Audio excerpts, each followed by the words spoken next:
Assalamualaikum warahmatullahi wabarakatuh. Perkenalkan, nama saya Septia Wahyuni. NIM saya 121927777. Di video kali ini kami akan mempresentasikan hasil dari kelompok kami, hasil kerja dari kelompok kami, yang kami beri judul Sistem Informasi Pemesanan Bakso.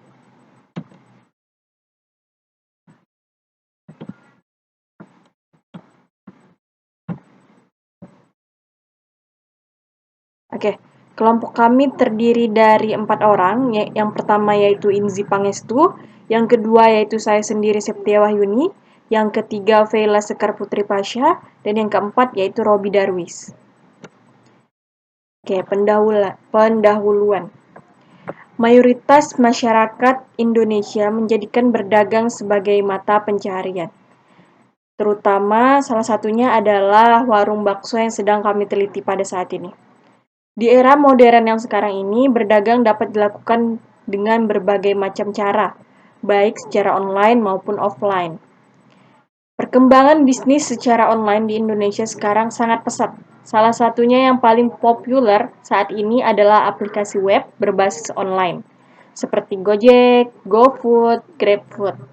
Hanya tinggal melihat barang yang diinginkan melalui internet, kemudian konsumen dapat memesan makanan dan bisa langsung melakukan pemesanan tanpa mengantri terlebih dahulu. Berbeda dengan sistem pemesanan offline, yang biasanya jika tempat itu sudah terkenal, maka kita harus mengantri terlebih dahulu. Oke, sistem informasi adalah sekumpulan prosedur organisasi yang ada pada saat dilaksanakan akan memberikan informasi untuk mengambil keputusan atau mengendalikan informasi.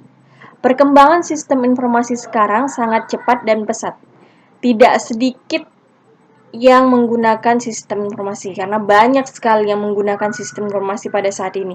Karena pada saat ini rata-rata hampir keseluruhan orang itu menggunakan sistem informasi. Oke. Untuk membantu kemudahan dalam bekerja, contohnya pada sistem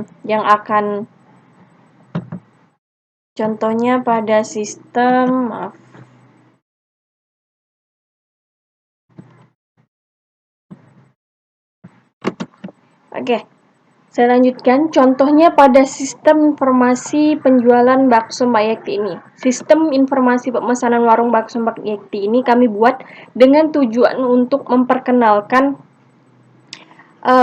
produk atau dagangan di warung bakso Mbak Yekti ini ke masyarakat.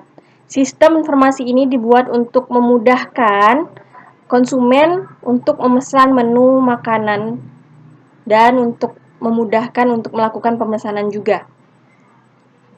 Oke, saya lanjut. Nah, rancangan penelitian. Dalam perancangan sistem ini, kami menggunakan metode System Development Life Cycle atau siklus hidup pengembangan sistem atau SDIC.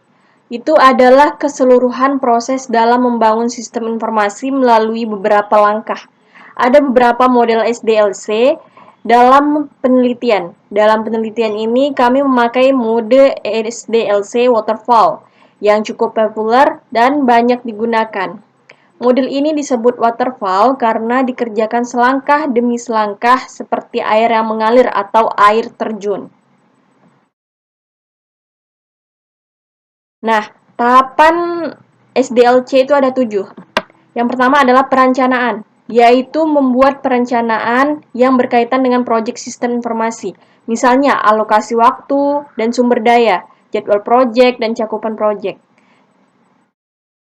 Yang kedua adalah tahapan analisa. Pada tahap ini dilakukan analis terhadap workflow manajemen yang sedang berjalan, atau kita lakukan penelitian pada tempat yang akan kita teliti. Seperti sekarang kami meneliti warung bakso Mbak Yekti. Yang ketiga adalah desain. Setelah melakukan analisa workflow, selanjutnya dilakukan perancangan workflow manajemen dan desain pemrograman yang diperlukan untuk pengembangan aplikasi. Desain ini bisa juga menggunakan mockup dan sebagainya. Yang keempat adalah pengembangan, yaitu kegiatan yang dilakukan adalah mentransfer dari hasil perancangan ke bahasa pemrograman. Bahasa pemrograman yang digunakan adalah PHP pada aplikasi interface dan MySQL sebagai basis data. Selanjutnya adalah testing, yaitu melakukan pengujian terhadap sistem informasi yang telah dibuat. Jadi ketika sistem informasi telah jadi, kita akan melakukan testing di bagian mana saja yang error. Jadi kita cek dulu. Selanjutnya yaitu implementasi, yaitu menerapkan sistem informasi yang telah dibuat. Nah, menerapkan sistem informasi ini ke dalam kehidupan sehari-hari. Contohnya pada sistem informasi Mbak Yekti ini berarti kita pada sistem informasi penjualan bakso Mbak Yekti ini berarti kita menerapkannya kepada konsumen ya. Oke, selanjutnya terakhir adalah pengoperasian dan pemeliharaan, yaitu kegiatan untuk mendukung beroperasinya sistem. Pemeliharaan sistem akan dilakukan oleh seorang administrator atau admin ya. Oke. Baik, sekian penjelasan dari saya. Selanjutnya akan dilanjutkan oleh rekan saya. Terima kasih. Oke, saya Faila Sekar Putri Pasha dengan NIM 121915553. Saya akan menjelaskan sasaran dan target penelitian atau populasi dan sampel.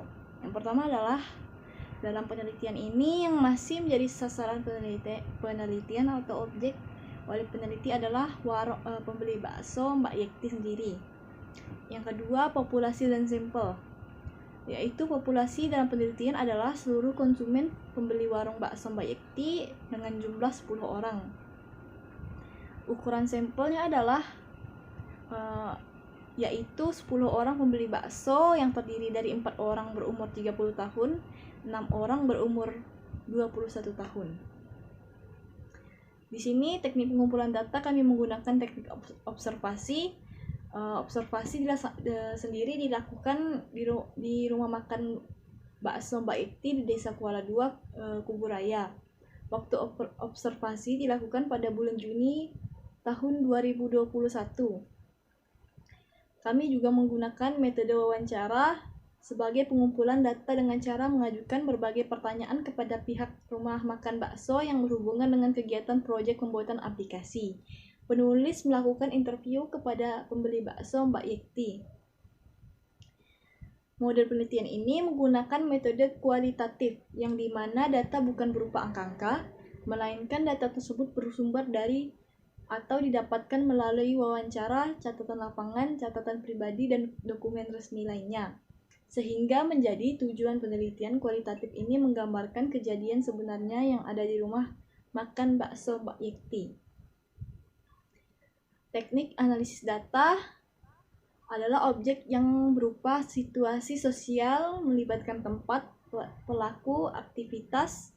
Maka dalam penelitiannya, kami menggunakan teknik analisis data lapangan model Miles dan Huberman yang mengemukakan bahwa aktivitas dalam analisis data kualitatif dilakukan secara interaktif dan berlangsung secara terus-menerus sampai tuntas, sehingga datanya sudah jenuh.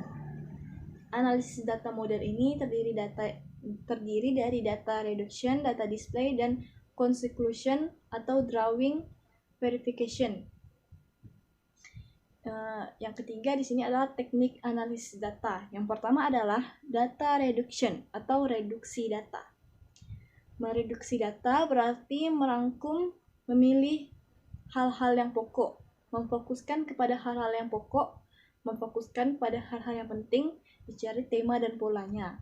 Dengan demikian, data yang telah direduksi akan memberikan gambaran yang lebih jelas dan mempermudah peneliti untuk melakukan pengumpulan data selanjutnya. Yang kedua adalah conclusion atau verifikasi. Langkah ketiga selanjutnya menurut Miles dan Huberman adalah penarikan kesimpulan dan verifikasi.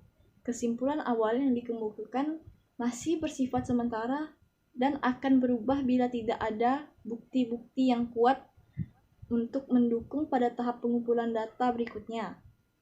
Tetapi, bila kesimpulan yang telah dikemukakan pada tahap awal didukung oleh bukti-bukti yang valid, konsisten saat peneliti kembali ke lapangan mengumpulkan data, maka kesimpulan yang dikemukakan merupakan kesimpulan yang kredibel.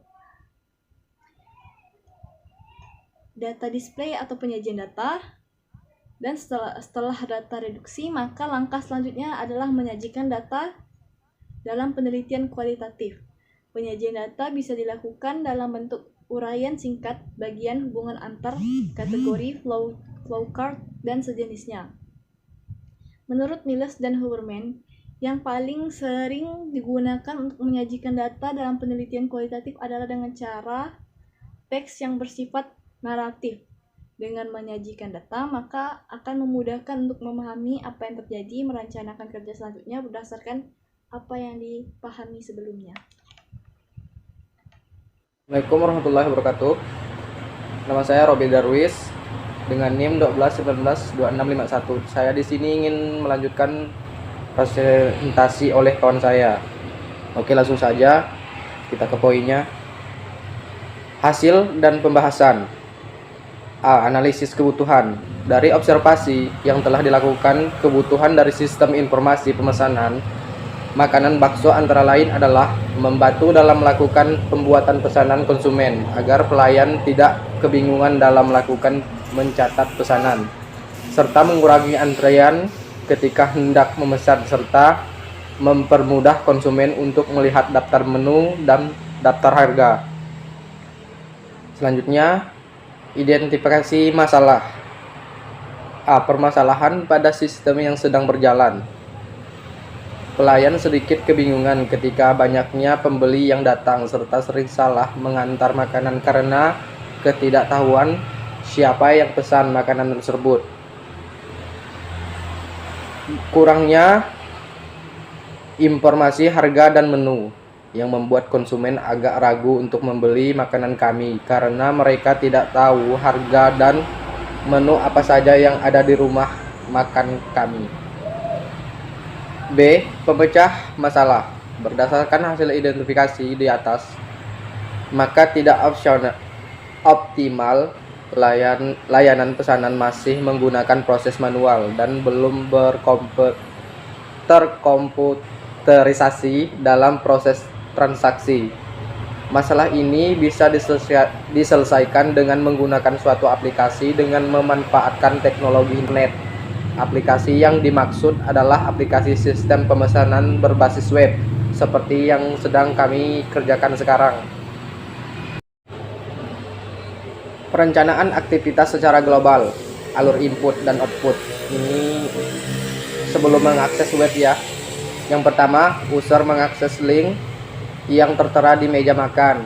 Kedua, user melihat halaman home web. 3. User memilih makanan dan memasukkan ke keranjang belanja. Keempat, user mengisi form pemesanan. Dan yang terakhir, user berhasil memesan dan menunggu pesanan datang. Oke, next. User interface. Halaman login admin ini ya. Seperti yang kita lihat di layar. Di halaman login, admin diminta untuk mengisi username dan password, yang dimana username dan password telah dibuat di database, dengan role ID yaitu 1 sebagai admin, serta username admin dan password 123. Next, halaman dashboard admin. Halaman ini, admin akan mengatur data produk untuk menambah data dan mengedit data. Bisa kita lihat di layar. Next, halaman form input data barang. Form untuk menambah data barang. Ini ketika barang atau ada menu yang baru yang tersedia di rumah makan bakso Mbak Yeti. Ketika admin ingin menginput. Bismillahirrahmanirrahim. Assalamualaikum warahmatullahi wabarakatuh. Sebelumnya, perkenalkan, nama saya Inzi Pangestu, NIM 1219963. Di sini saya akan melanjutkan presentasi dari saudara Robi. Selanjutnya adalah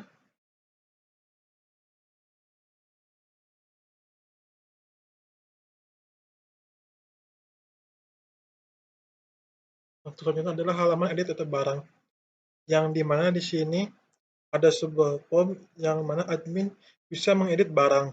Jika admin salah input data barang atau admin ingin mengedit kembali data barang tersebut karena ada perubahan, maka di sini tempatnya. Di sini ada form, di sini ada nama barang, keterangan, kategori, harga, dan juga stok. Selanjutnya adalah halaman home menu, yang dimana halaman ini user akan melihat harga dan menu apa saja, serta user bisa menambahkan produk yang ingin dibeli ke dalam keranjang. Sini sudah kita lihat ya, adalah beberapa produk yang kita jual, lalu user bisa langsung masuk ke menu ini, tanpa harus melakukan login. Nah, ketika user ingin memilih, maka user bisa langsung mengklik tombol tambah ke keranjang, yang nantinya tambahkan yang ini akan menambah item user. Yang kedua ada halaman keranjang belanja, yang dimana halaman keranjang belanja yang produk yang telah ditambahkan keranjang akan dirilis di halaman ini. Di halaman ini ada 3 button, yang dimana button warna merah untuk menghapus data keranjang. Selanjutnya adalah button warna biru, yang dimana button warna biru ini untuk melanjutkan belanja kembali ke menu home apabila user ingin kembali belanja. Selanjutnya adalah button pesan. Di sini button pesan fungsi untuk melanjutkan ke halaman selanjutnya. Di sini adalah detail untuk produk yang telah dibeli ya oleh user. Di sini ada nama produk, jumlah, harga, dan subtotal. Selanjutnya adalah halaman input pemesanan. Halaman ini untuk mengisi form untuk pemesanan selanjutnya, serta memesan nomor meja berapa dan menamai pesanan dengan menggunakan kode pesanan, agar pelayanan mudah mencatat pesanannya. Sini sudah ada total belanja, lalu sini ada input pemesanan dengan nama lengkap bisa ditulis, nomor meja, serta kode pemesanan. Lalu user bisa langsung mengklik tombol pesan yang ada di warna biru bawah. Selanjutnya adalah halaman checkout, yang dimana halaman ini halaman terakhir ketika user telah mengklik tombol biru, maka user setelah melakukan pemesanan. Selanjutnya admin akan mengurus kembali pesanan tersebut. User tinggal langsung menunggu saja pesanan terdatang. Nah, untuk selanjutnya adalah pengujian. Sini kita sudah lakukan pengujian, yaitu input, proses, dan output. Yang pertama adalah tambah data barang, admin tidak mengisi salah satu form. Hasil yang diharapkan adalah program tidak akan menyimpan data tersebut. Hasilnya adalah valid. Selanjutnya adalah tambah data barang, form isi di semua. Hasil yang diharapkan adalah program akan menyimpan data. Hasilnya valid. Selanjutnya adalah program akan mengedit data. Apabila admin klik tombol edit, hasil yang diharapkan adalah program akan menampilkan form edit. Hasilnya adalah valid. Selanjutnya adalah program akan menghapus data barang apabila admin mengklik tombol hapus. Hasil yang diharapkan adalah program akan menghapus data barang. Hasilnya valid. Selanjutnya adalah user akan menekan tombol tambah ke keranjang. Hasil yang diharapkan adalah program akan menyimpan data ke keranjang. Hasilnya adalah valid. Selanjutnya adalah user menekan tombol hapus keranjang, maka program akan menghapus data keranjang. Hasilnya adalah valid. Selanjutnya adalah user menekan tombol lanjut belanja, maka hasil yang diharapkan adalah program akan kembali ke home menu. Hasilnya adalah valid. Selanjutnya adalah user menekan tombol pesan. Hasil yang diharapkan adalah program akan menekan ke halaman input pesanan. Hasilnya adalah valid. Selanjutnya adalah user mengisi form input pesanan. Selanjutnya adalah program akan meng-save input pesanan. Hasilnya adalah valid.